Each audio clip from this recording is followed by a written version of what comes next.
The title for today, if you take notes, is How to Overcome Storms.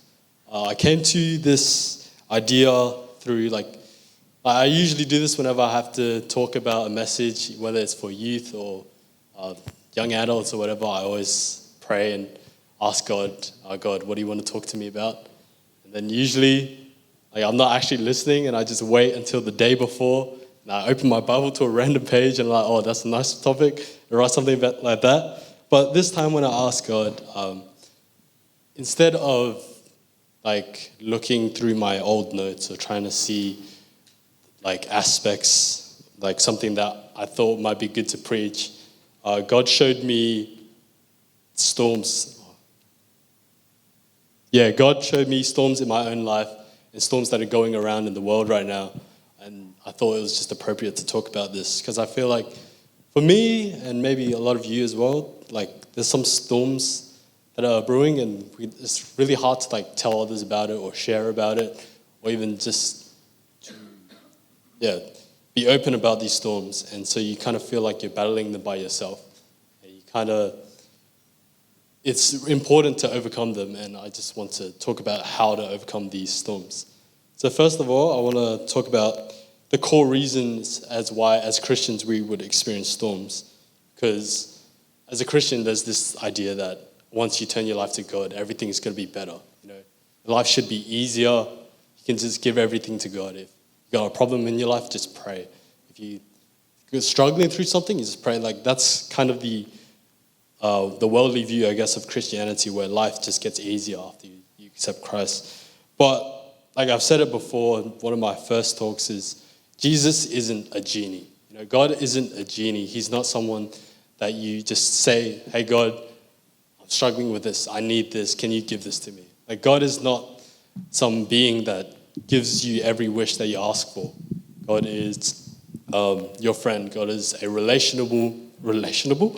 a personal relationship, a being that is personal.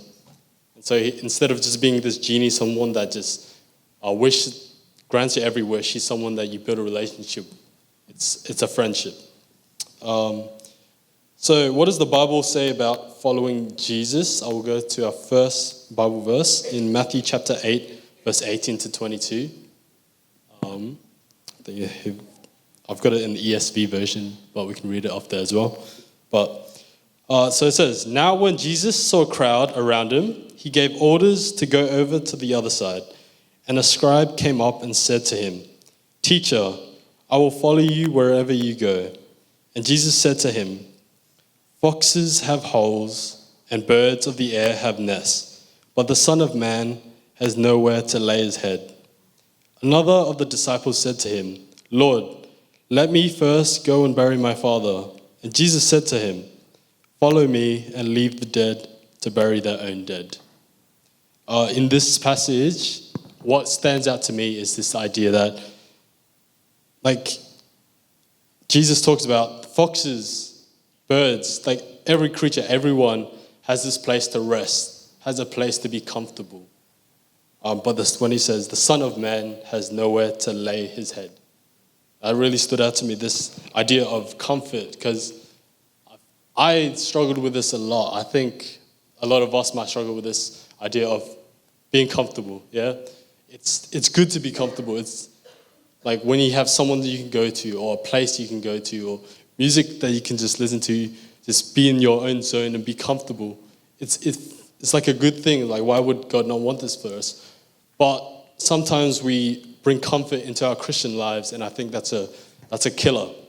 Because when you get content with your relationship with God, when you're okay and you're this is enough, I'm at a good level, there's nowhere to grow, that's so dangerous. That really kills what God has planned for you. Because God doesn't want, in every relationship that you have, when you look at your friends or your family or everything, you don't have that relationship stay at that same level.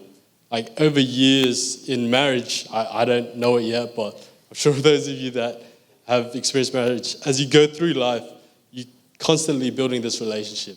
There's trials, there's tribulations, and from that you grow. It's the same with God. The relationship doesn't stay at that one level I've accepted Christ, I'm baptized, like I'm good here. You have to grow. And that's what storms do. I believe that the storms in our life that help us grow. So, what does the Bible say about storms? So there's 3 kind of storms in your life. There's storms that you cause yourself. There's storms that people around you or circumstances around you cause. And then there's storms that God puts into your life. So we're going to go through them one by one. So first we'll start off with these storms that we bring onto ourselves. So these storms, it's caused by disobedience and it's caused by impatience. If we look into the story of Jonah in Jonah chapter 1 to 14, I think I had it. It's up there. So now the word of the Lord came to Jonah, the son of Amittai, saying, "Arise, go to Nineveh, the great city, and call out against it, for the evil has come up before me." But Jonah rose to flee to Tarshish from the presence of the Lord. He went down to Joppa and found a ship going to Tarshish. So he paid the fare and went down into it to go with them to Tarshish, away from the presence of the Lord. But the Lord held a great wind upon the sea, and there was a mighty tempest on the sea, so that the ship threatened to break up. Then the mariners were afraid, and each cried out to his own God. And they hurled the cargo that was in the ship into the sea to lighten it for them. But Jonah had gone down into the inner part of the ship and had laid down and was fast asleep. So the captain came and said to him, What do you mean, you sleeper?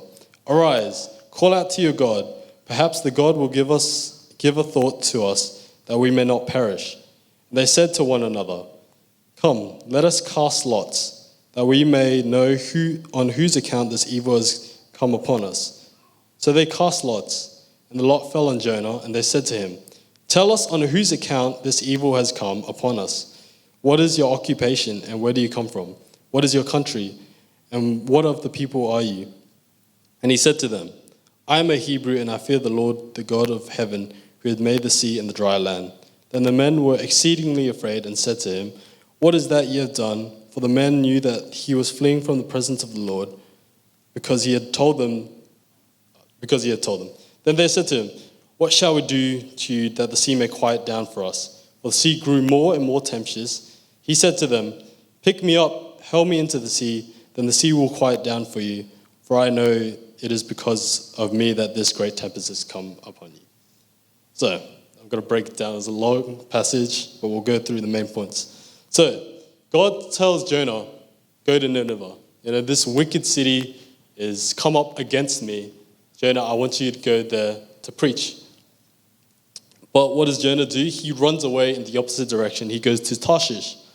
And this is disobedience. Yeah, clear as day. He heard what God has told him, and yet he chooses to do the opposite or even flee from God. And I think that's a lot of us in our own lives as well. Like God tells us to do something. God says, "Go do this. I have this plan for you. I want you to go do this for me." And in moments of fear, of anxiety, or judgment, we kind of turn and run away. I think Levi talked about this a few weeks ago as well, about Germany.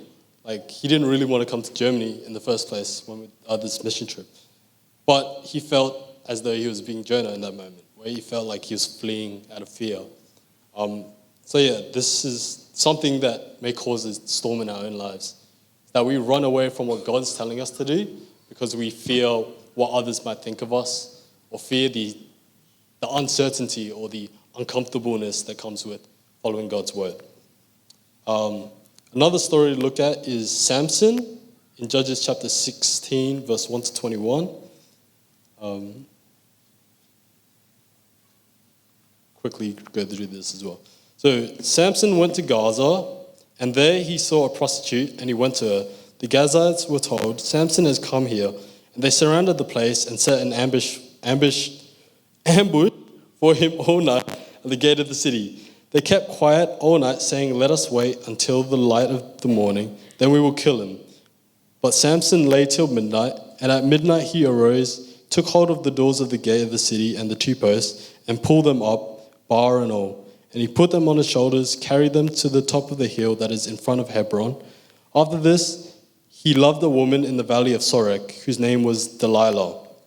And the Lord of the Philistines came up to her and said to her, "Seduce him, and see where his great strength lies, and by what means we may overpower him, that we may bind him and to humble him, and we each give you 1,100 pieces of silver."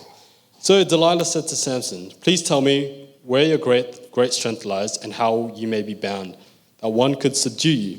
Samson said to her, "If they bind me with 7 fresh bowstrings that have not been yet dried, then I shall become weak and be like any other man." Then the lords of the Philistines brought up to her 7 fresh bowstrings that had not been dried. She bound him with them.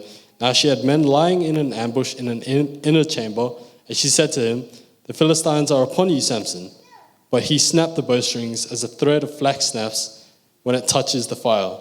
So the secret of his strength was not known. Then Delilah said to Samson, "Behold, you have mocked me and told me lies.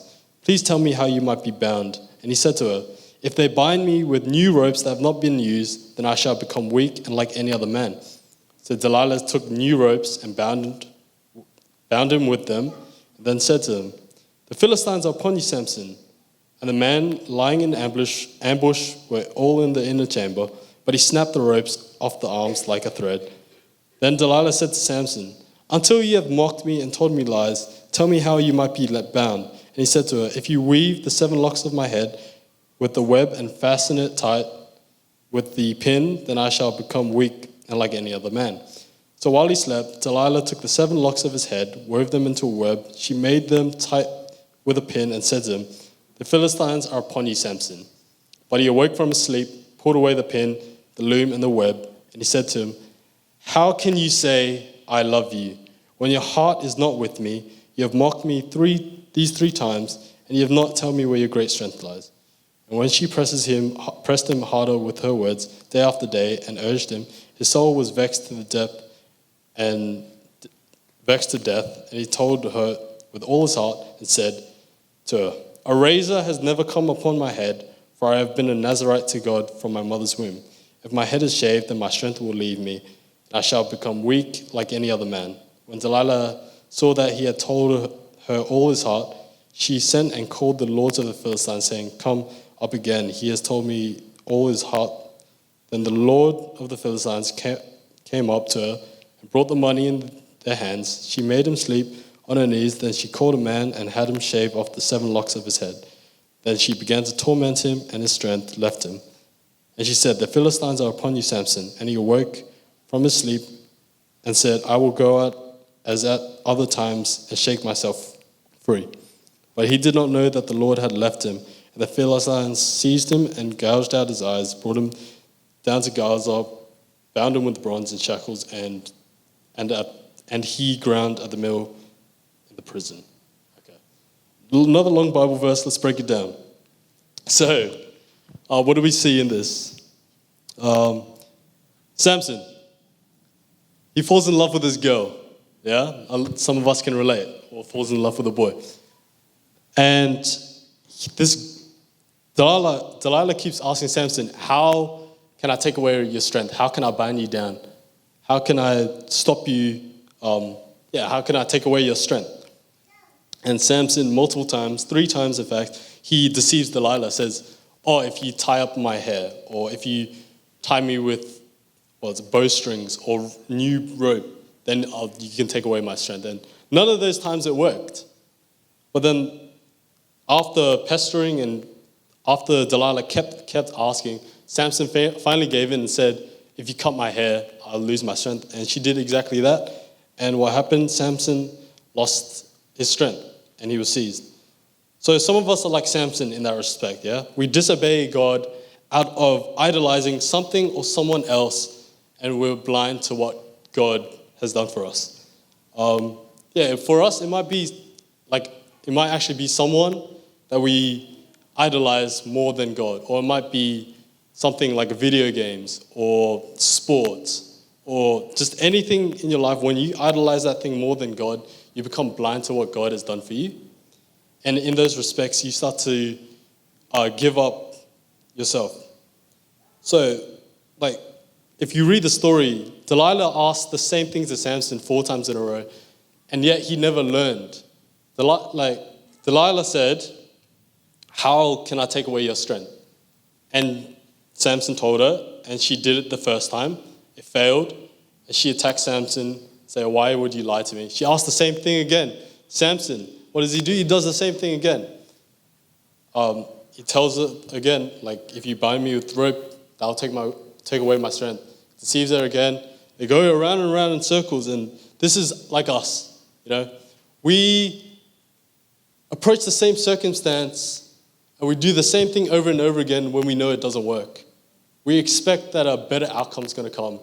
We try to, whether it's relationships or your circumstances, like with school or something, if you see something isn't working, why are you doing it the same way over and over again? And that's because Samson was blind by his idolization of Delilah. When we start to idolize things, we start to lose sight of what's actually happening. We don't see someone deceiving me. We don't see, this isn't working. We see, you know what? It's still working for me. I still find comfort in this person. It's still working. For me, uni, I'm so bad at studying. I leave everything to the last minute. I procrastinate everything. I only start doing the work when it's a couple of days prior. And for me, it's worked, but barely. I get 50s, 60s, 70s. I barely pass every time, but in my head, I'm if it's not broken, why fix it, And it's like that. For us, we feel things might not be working properly, but we feel like we can get by. It's still okay. Samson said, I've told Delilah these lies, but still I haven't been bound. There's nothing that's happened to me. But the only way that Samson finally learns that there's a problem is when it's too late, when he's already been seized, when he's already been captured. That's where, what do you do at that point? You need to stop it before it gets to that point. So you need to find out where in your life there's that storm, that you're doing the same thing over and over again and it's not working. Where do you have to change? And the final story for this section is Paul the Apostle in Acts chapter 27, 9 to 14. You can read the scripture in your own time, because I think I'm going to run out of time if I read all of these. I'm just going to break it down. So, Paul, he's captured as a prisoner. He jumps on a boat, and they're taking him across, I think, a river in Italy. They're getting him from one harbor to the other. But then God tells Paul, there's going to be a storm if you go across at this time. So Paul tells the centurion, so the prison guard, don't go now. God's told me that there's going to be a storm. So the centurion, instead of listening to Paul, he listens to the captain of the boat, the owner of the boat, and the crew. The crew say, no, let's go now. This port isn't as good as the one we're going to go to. Let's just go. We're already late. But because they didn't want to wait out what Paul was saying, that you have to wait. There's this storm coming. They didn't want to wait. They were impatient.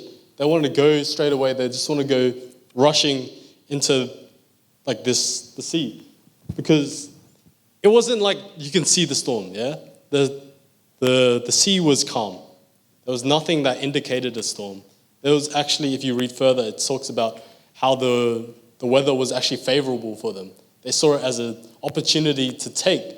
This is really good weather. We should go now. But Paul tells them, and God told Paul, no, you have to wait. They didn't wait. They were impatient. And when they went, they encountered a storm. So for us, it's the same. What is it? Sometimes we're impatient when it comes to our choices in our own life. That leads to storms. Sometimes we jump into the wrong job or jump into the wrong relationship. We just, whatever it is, we jump head first without thinking or without waiting for God's instruction. Even in ministry, I think I don't know where I read it, but I said, yeah, in ministry, sometimes we rush into the wrong ministry just because we feel like, oh, I have this urge to work for God, but there's an importance in choosing the right ministry and doing the right thing for God. Because if you choose the wrong ministry, if you go and serve God in a place where God hasn't meant for you to serve him, that leads to burnout.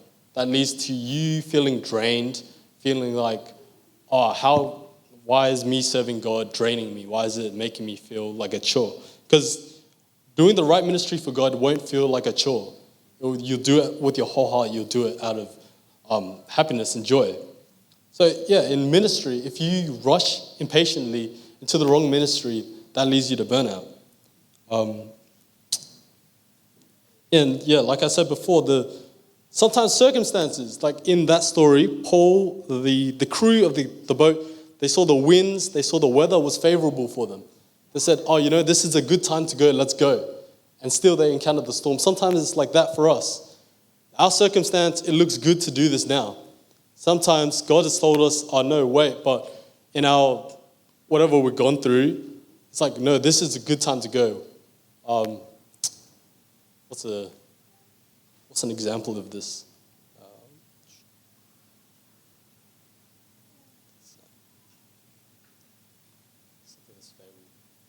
Like, I don't know, for me, the only thing that comes to my mind is sport, yeah? Like bandwagoning on sport. You choose the team that's kind of winning when your team's knocked out of the competition. This is for basketball. I'm a Bucks supporter. My team got knocked out in the first round. So now I'm choosing a different team. I go with the circumstance that, this is favorable for me. Instead of waiting like next year for my team to win, I've gone impatiently bandwagon, jump into another team. Not the greatest example, but Ruth, I actually wrote an example. I don't know why I didn't say this. Saul, King Saul. In the Bible, King Saul talks about, we all know the story about obedience is better than sacrifice, right? Saul, God told Saul, go conquer, I forgot who it was, but leave everything to waste. Destroy everything. Leave nothing, don't bring back anything. I want you to go destroy the city or this tribe and leave everything to waste. But Saul saw this as a good circumstance, a good favor, something in his favor where, you know what? God told me to go destroy it, but I could work this to my advantage. I can bring back some cattle. I can bring back things to sacrifice to God. Instead of listening explicitly what God said, destroy everything, he said, you know what? God might have said this, but it's favorable for me to bring back the good things. It's favorable, it's good for the circumstance if I bring these things and present them to God, if I sacrifice them to God. He thought that he knew better than God and that he could do something that would be better than what God told him, just because of the circumstance. So now we're going into the second types of storms, storms that are caused by others, or the circumstance around us, or the people around us. So back to the story of Jonah. Jonah was the cause of that storm. But the sailors on that boat did nothing wrong. There were people on that boat that weren't going to the wrong direction. They were supposed to go to Tarshish. But Jonah was on that boat, and because Jonah was on that boat, everyone suffered, not just Jonah. So if you go into verse 13 of Jonah chapter 1, it says, "Nevertheless, the men rowed hard to get back to dry land, but they could not, for the sea grew more and more tempestuous against them." So Jonah told them, I'm the problem. The reason you guys are in a storm is because of what I did, and I'm bringing you down. But instead of throwing Jonah off straight away, they try to fix it themselves. They try to row against the storm. So sometimes in our boat or in our life, we have people that are dragging us down. And we try so hard to keep afloat. We try to row back to safety when them on our boat, even though they know and we know that they're the problem. There is something that they're dragging us down, but we don't want to let go. We don't want to accept, I have to do this harsh thing. Imagine you're on this boat and someone's told you, you know what, the reason this storm is happening is because I'm here. Are you really going to be the first thing, oh, you know what? You're right. Let me just grab and throw. Like, you don't think that. Why would you ever just be like, oh, yeah, let me just grab you and throw you overboard? That's not, like, the mindset that we would have. So what did they do? And what do? We try to row back to safety. We try to save everyone, try to bring everyone, even though we know explicitly what to do in that situation. But in verse 14, they do what I deem is the right thing. Therefore they called out to the Lord, O Lord, let us not perish for this man's life, and lay not on us innocent blood for you. O Lord, have done as it pleased you, or pleases you. So, finally, they've accepted. There's nothing they can do. The harder they row, the more stormy it gets. They're in this situation. It's not their own fault, but to get out of it, they can't rely on their own strength. So they say, O Lord, have it done as it pleases you. And then they throw off Jonah. So they've accepted that there's nothing they can do, so they do as the Lord pleases and do as the Lord said. So in your moments of life where you have a circumstance or person dragging you down, like in those moments, you have to figure out what you need to do. And if it means taking them out of the boat, that means that's what you have to do. But the ultimate thing is have it please God. It might not be throwing Jonah out of board. In your life, it might not be throwing someone out of your life, but it's just making sure that when you are with that person or in that circumstance, that it pleases God. And if we go back to the story about Paul and the Apostle Paul on the boat going across the Sea of Italy, the centurion was ultimately, the prison guard was ultimately the one that made the call, because he listened to the wrong expert. He listened to the captain of the ship, he listened to the crew, because he thought they're in the right, Like if I'm going to go on a boat, who am I going to listen to? Am I going to listen to a passenger next to me, or am I going to listen to the captain of the ship? Or, who are you going to listen to? You're going to listen to the person you think has more authority, has more expertise. And in this situation, the centurion obviously thought the captain of the boat has more authority than Paul. But the word wasn't from Paul, it was from God. And that is where the mistake was. And then sometimes it's the majority. Sometimes we go with what the majority says. The crew was the majority of the ship. Paul was the only one saying, no, don't go. God has told me not to go, so we shouldn't go. But the majority, the whole crew, the captain, the owner, the centurion, everyone's saying, no, let's go. We're all saying good, now let's go. And in this instant, they were wrong. They went out, they faced that storm. Because you have to accept sometimes the majority is wrong. Sometimes the expert you think is right is wrong. Not sometimes, every time, God is right. That's how you get yourself into a storm in the wrong circumstances, when you listen to the wrong people, or you go with the majority vote that is clearly against God. Because in every circumstance, no matter what, God's right. And then the last type of storm. Storms caused by God. This one, I think this one is the most confusing, but I think this one is a one that everyone in life will face at some point or another. Storms caused by God, what does that mean? Why would God put a storm in your life? Why would God make your life harder? Doesn't make sense, right? So, fundamentally, why does God put storms in our life? He does that to reveal himself and his power. If we look in Corinthians chapter 2, 12, verses 7 to 10, only 3 verses, it won't be too long. We'll read off there. Or because of these, actually, I'll read off here. So to keep me from becoming conceited, because of surpassing greatness of the revelations, a thorn was, give you context, this is Paul, by the way. So Paul is saying, to keep me from becoming conceited, because of the surpassing of greatness of revelations, a thorn was given me in the flesh, a messenger of Satan to harass me, to keep me from being conceited.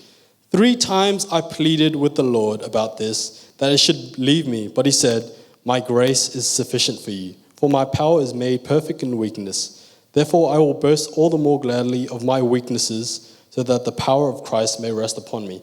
For the sake of Christ, then I am content with weakness, insults, hardships, persecutions, and calamities. For when I am weak, then I am strong. So Paul is talking about there is some messenger from Satan harassing him, a thorn in his side, something that is hurting him. Why would God allow something to hurt him? And then it says, what does God say? He says, my grace is sufficient for you, for my power is made perfect in weakness. And this is the reason for storms in our life that God allows. Because let's not get it twisted, God doesn't make storms, right? He doesn't go out of his way to make hardships on your life. But hardships come, and there's points when those hardships come where God doesn't just instantly fix it. He wants you to learn. He wants you to grow. He wants you to wade in that storm, just to sit there and try and grow there. Because if he fixes it straight away, what are you going to learn? Where are you going to grow this? Where's your faith going to grow? If everything that comes in your life, God just fixes like that.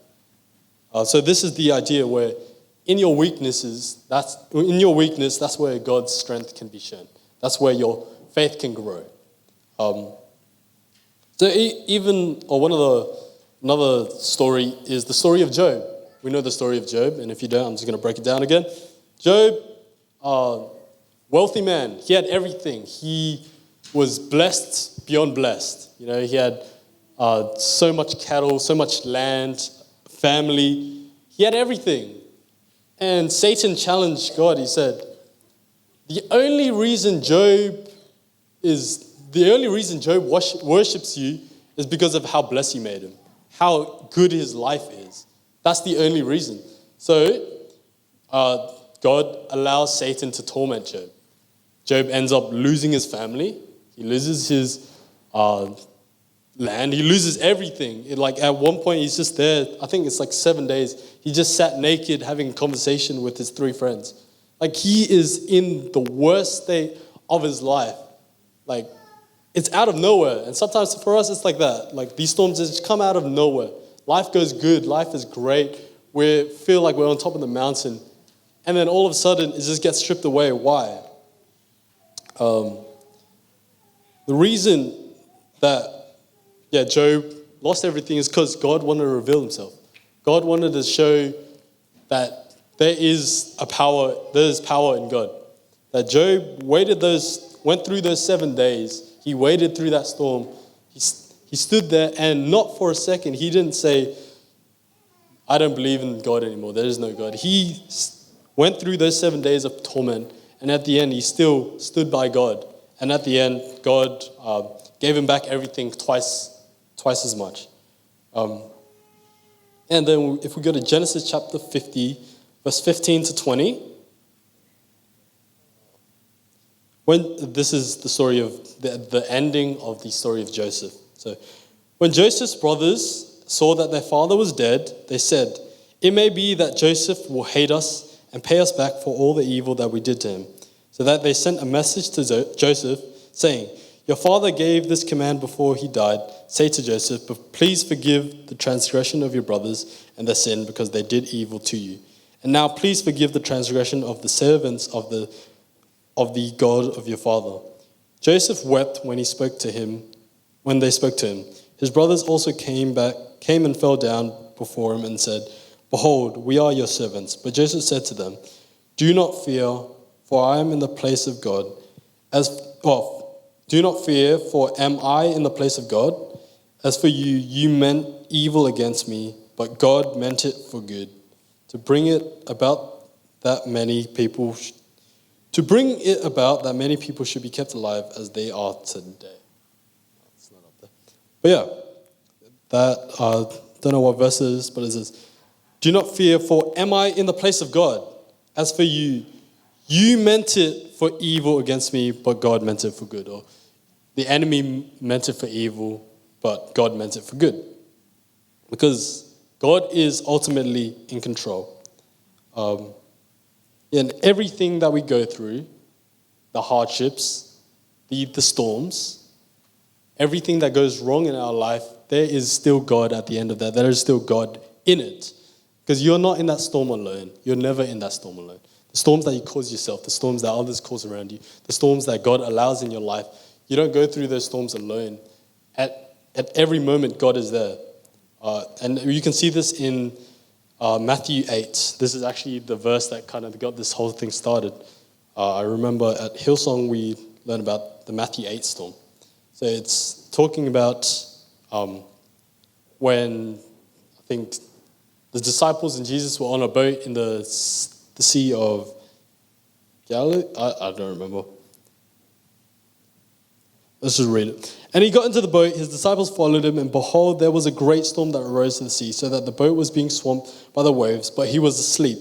And they went and woke him, and saying, Save us, Lord, we are perishing. And he said to them, Why are you afraid, O you of little faith? Then he rose and rebuked the winds and the sea, and there was a great calm. And the men marveled, saying, What sort of man is this, that even the wind and seas obey him? So there's, in that passage, it's revealed that there was a storm. The disciples and Jesus were on a ship in the middle of the sea. There was a storm. And the storm, where does it come from? It comes out of nowhere. The storm, there's no circumstance where it was showing that a storm was coming. There wasn't anyone around that caused the storm. The storm just occurred. It just happened. And they were just caught in the middle of it. And so what did the disciples say? They went to Jesus and they said, Save us, Lord, we are perishing.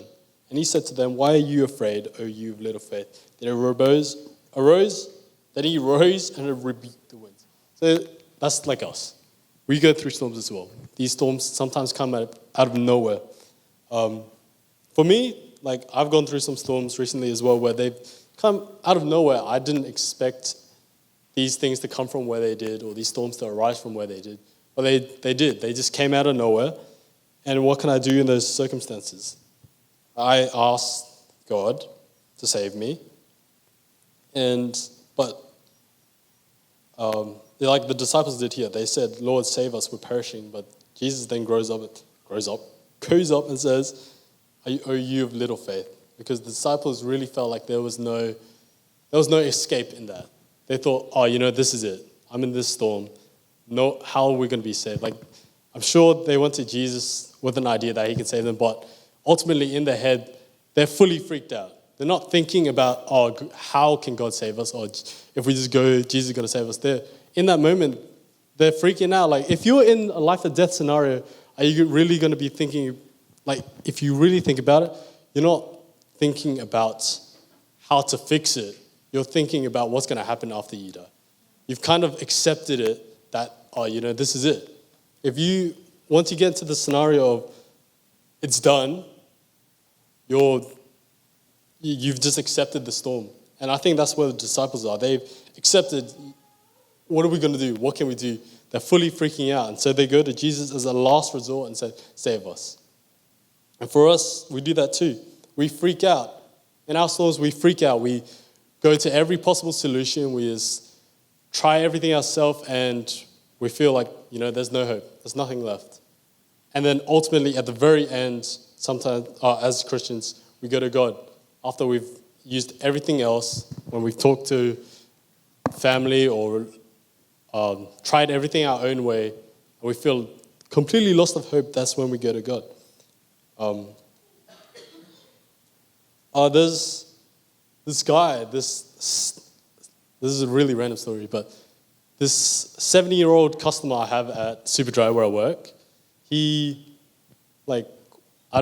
and him, we just have deep chats sometimes. We just talk for 20 minutes straight. Like, I'm supposed to be serving customers at the till, but I just tell my other colleagues go do that, and me and this guy, we just talk sometimes. And he is a 70-year-old Asian guy, and he came to me, I think it was Thursday, and we had to talk about life.